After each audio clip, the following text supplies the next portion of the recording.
En 1999, la NASA perdió una sonda espacial en Marte, la famosa Mars Climate Orbiter. Uy, sí, un desastre total. Totalmente. Era un proyecto que costó, no sé, alrededor de $125 millones.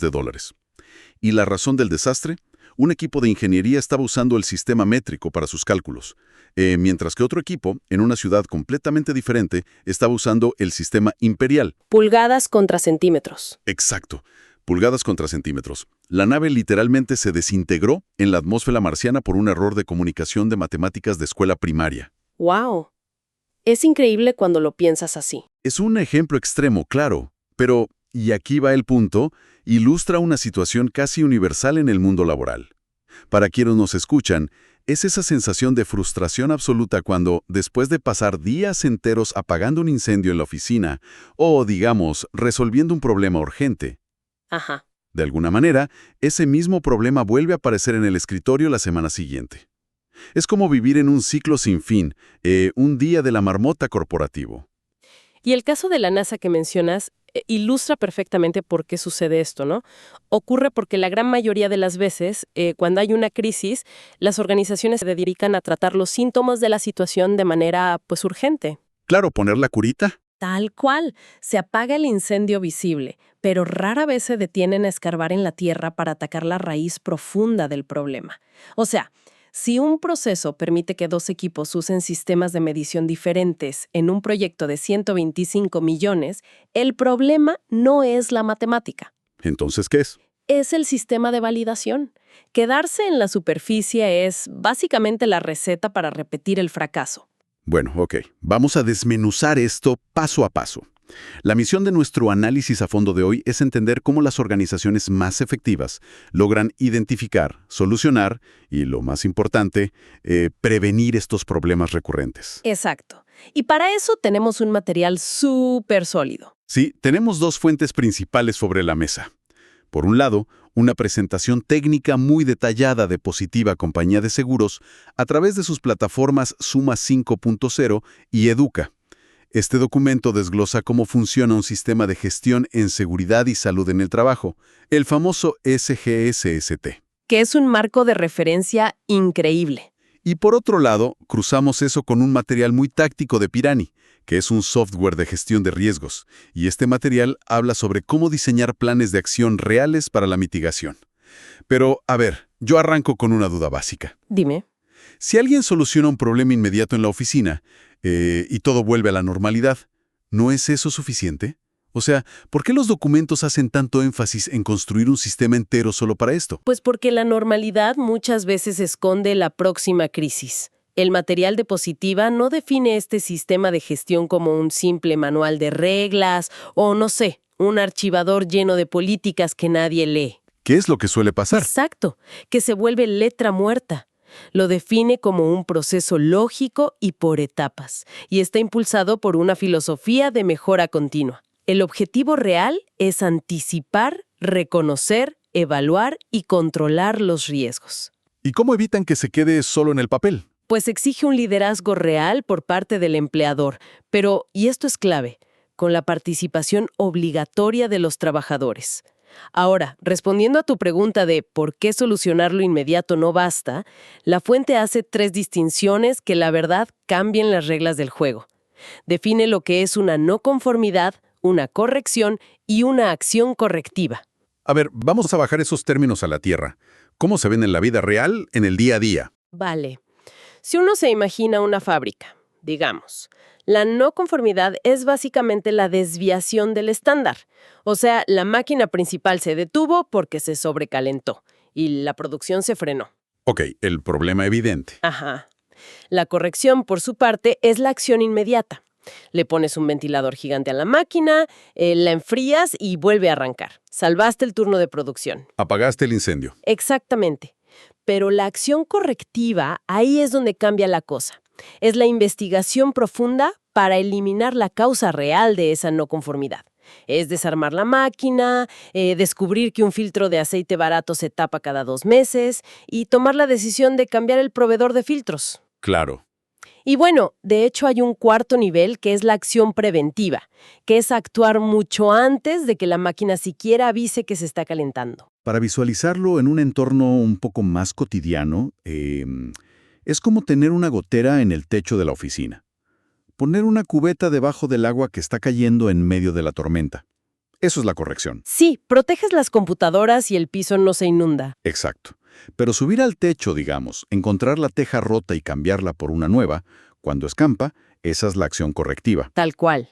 Y si la administración del edificio, no sé, decide revisar el resto del techo un mes antes de que empiece la temporada de lluvias para sellar grietas microscópicas, pues estamos hablando de la acción preventiva. Me encanta esa analogía. Lo fascinante aquí, y el problema real, es que el 90% de las empresas compran más cubetas en lugar de comprar tejas nuevas. Uf, sí, total. Y lo que muestran las fuentes es que la estructura legal y organizativa ya no permite quedarse administrando cubetas. Hay implicaciones serias ahí. Exacto. El documento de Positiva cita normativas específicas. Por ejemplo, el artículo 2.2.4.6.33. Este artículo exige explícitamente al empleador garantizar la implementación de acciones preventivas y correctivas reales. No es opcional, entonces. Para nada. Además, está el artículo 21 sobre indicadores de proceso que obliga a las empresas a medir su desempeño de forma verificable. O sea, deben documentar la ejecución de las acciones, hacer auditorías internas e identificar las causas fundamentales. Ok. Y el motor de todo este engranaje es el ciclo PHBA: planificar, hacer, verificar y actuar. No es una simple lista de tareas, es un motor de combustión que nunca se apaga. Planificar, hacer, verificar y actuar. Sí, planificas la mejora, la ejecutas, verificas con datos si funcionó y finalmente actúas para estandarizarla o, bueno, corregirla nuevamente si es necesario. Ok, ese ciclo suena, pues, impecable en la teoría. Pero bajando al terreno de lo práctico, si el objetivo final es encontrar esa teja rota en el techo o ese filtro de aceite defectuoso en la máquina, ¿cómo se descubre exactamente dónde está la falla cuando se trata de un sistema empresarial gigante? Claro, es súper complejo. Porque hablamos de cientos de empleados, procesos cruzados.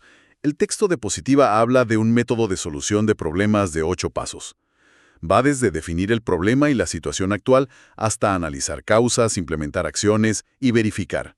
Todo esto respondiendo a preguntas de manual, ¿no? ¿Por qué? ¿Cuándo? ¿Cómo? ¿Quién? ¿Y dónde? Pero yo me detengo en el paso del análisis de causas. Y tienes razón en detenerte ahí.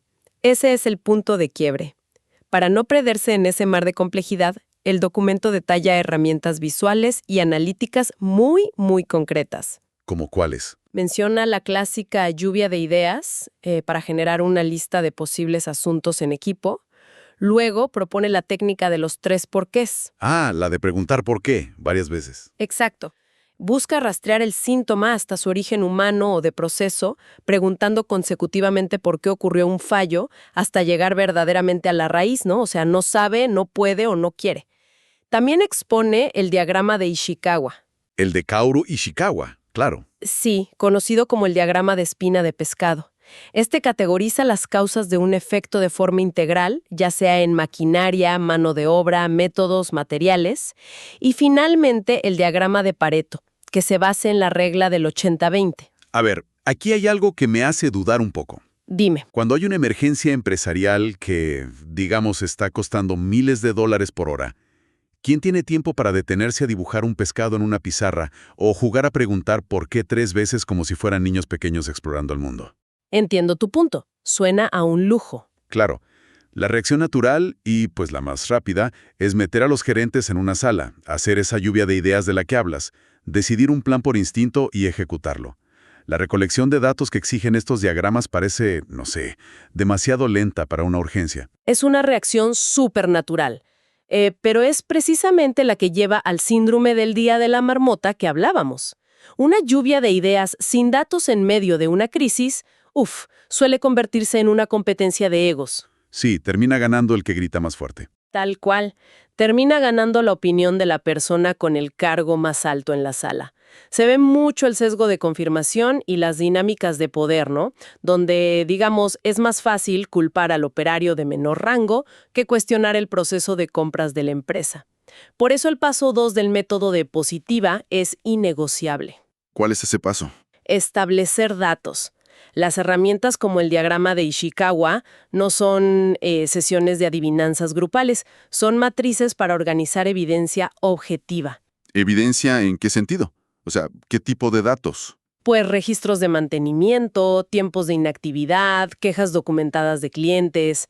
Y respecto a la falta de tiempo que mencionas, aquí es donde entra el diagrama de Pareto a salvar la situación. ¿El del 80-20? Exacto. La regla del 80-20 establece que el 80% de los problemas vitales provienen del 20% de las causas.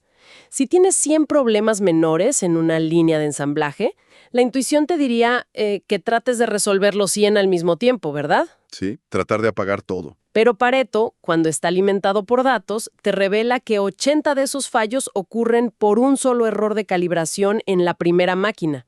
Al gastar tiempo analizando datos al principio, evitas desperdiciar semanas enteras atacando ese 80% de causas triviales. Te enfocas con precisión láser en el 20% que realmente importa. Ya veo el punto. O sea, los datos son el ancla que evita que el análisis de causa se convierta en una cacería de brujas impulsada por el pánico. Exactamente. Ahora, avancemos un poco. Supongamos que frenamos el instinto reactivo, recopilamos los datos y el diagrama de Ishikawa nos muestra claramente cuál es la causa raíz comprobada. Saberlo genera un alivio, claro, pero esa información es inútil por sí sola si no se transforma en una táctica, en una estrategia táctica. Totalmente de acuerdo. Y aquí es donde el material de Pirani entra en escena. Ellos definen el plan de acción como la estrategia de actividades para disminuir la exposición al riesgo o corregir situaciones. Y dicen que requiere definir un objetivo, tiempo, recursos y responsables. Y al cruzar esa teoría de Pirani con la presentación diapositiva, encontramos los engranajes exactos que hacen que un plan deje de ser, pues, una lista de buenas intenciones. ¿Cuáles son esos engranajes? Un plan de acción robusto debe responder obligatoriamente a 6 variables. El qué, que es la acción correctiva detallada. El quién, determinando un responsable con nombre y apellido. El cómo, que define la estrategia a usar. El cuándo, estableciendo cronogramas y fechas límite. El cuánto, que son los costos y recursos.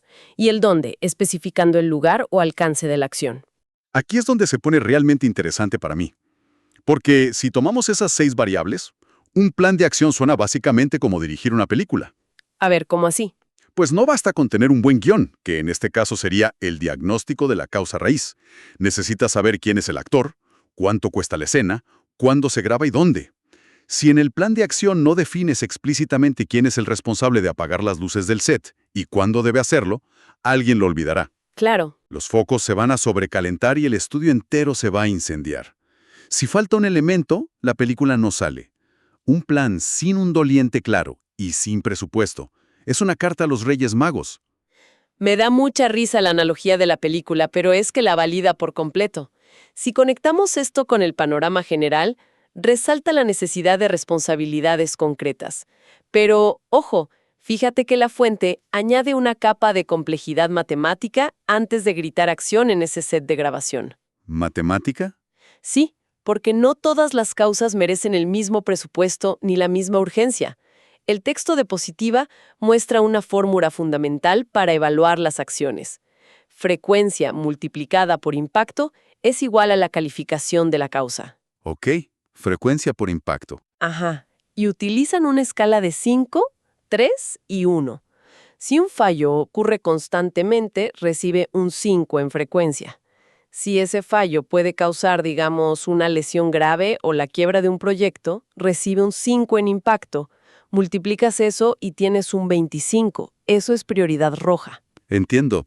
Y me imagino que una vez que ejecutas las acciones con más alta calificación, ya el trabajo está hecho, ¿no? Ese es el error más común. Y es donde muchas empresas fracasan en el ciclo PHBA. En la fase de verificar, la fuente exige comprobar implacablemente la eficacia de las acciones tomadas. Implementar el plan no es el final. Hay que seguir evaluando. Sí, no sirve solo marcar la tarea como completada en el software. Hay que auditar el resultado bajo 3 preguntas. Primero, ¿fue conveniente? Es decir, ¿los costos y la estrategia tuvieron sentido? Segundo, ¿fue adecuada técnicamente? Y tercero, la prueba de fuego. ¿Fue eficaz? ¿Realmente la causa raíz desapareció? Wow. Y además, se debe evaluar si surgieron peligros nuevos tras el cambio. Claro, el famoso riesgo secundario.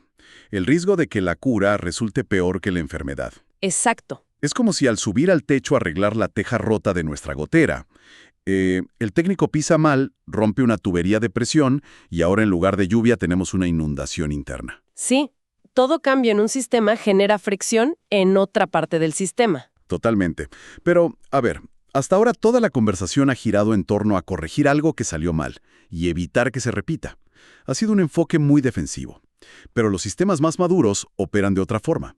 No esperan a que el techo empiece a gotear para mejorarlo. Esto nos lleva a las oportunidades de mejora. Que es la proactividad extrema. Exacto.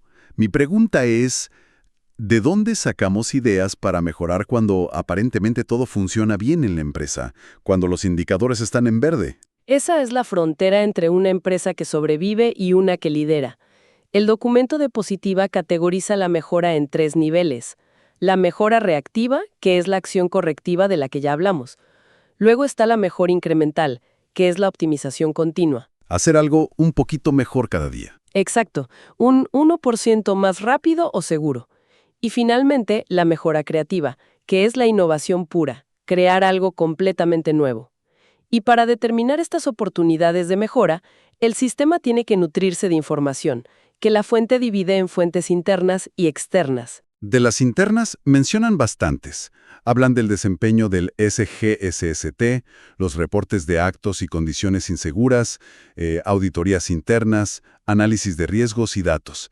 Y también mencionan reuniones de comités como el COPAST y herramientas como el ACACSP. Sí, sí. Para quienes nos escuchan y no están tan familiarizados con estas siglas, ¿cómo funcionan en la práctica? A ver, explicado de manera muy sencilla. El COPAST es el Comité Paritario de Seguridad y Salud en el Trabajo. Su valor es que es un puente.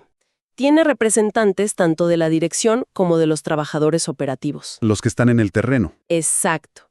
Las mejores ideas de mejora preventiva suelen venir de quien opera la máquina todos los días, y este comité garantiza que esa voz se escuche arriba. Por otro lado, el HCCP, que es el análisis de peligros y puntos críticos de control, es una maravilla. En lugar de esperar a que un producto salga mal al final de la línea, analiza cada punto del proceso para predecir dónde podría ocurrir un fallo y pone un control ahí mismo. Anticipación pura. Entonces, ¿qué significa todo esto para quienes están escuchando intentando aplicar esto en su día a día? Parece que una empresa saludable actúa como una especie de esponja gigante, absorbiendo datos tácticos desde el piso de producción hasta la gerencia. Absolutamente. Y a nivel externo, el material también menciona prestar atención a auditorías externas, retroalimentación de partes interesadas, evaluar el contexto y a los proveedores. O sea, la queja de un proveedor puede ser oro puro para mejorar. Sí, la analogía de la esponja es visualmente muy clara, y concuerdo totalmente. Pero el valor de la información radica en su aplicación. Una esponja solo acumula agua. La información recopilada no sirve si se queda guardada en un cajón. Hay que exprimirla. Exacto. Herramientas avanzadas mencionadas en la fuente como el benchmarking, que es estudiar las mejores prácticas de otros, o el análisis estadístico, toman toda esa información y la convierten en un radar. Un radar que detecta las oportunidades mucho antes de que se conviertan en riesgos. Es la evolución completa. Pasar de la reacción al análisis y finalmente a la anticipación. Bueno, vamos a hacer un recorrido rápido para resumir esta travesía. A ver. Empezamos entendiendo qué es una verdadera no conformidad y la diferencia con poner un simple parche. Pasamos por el motor de todo esto, que es el ciclo PHBA.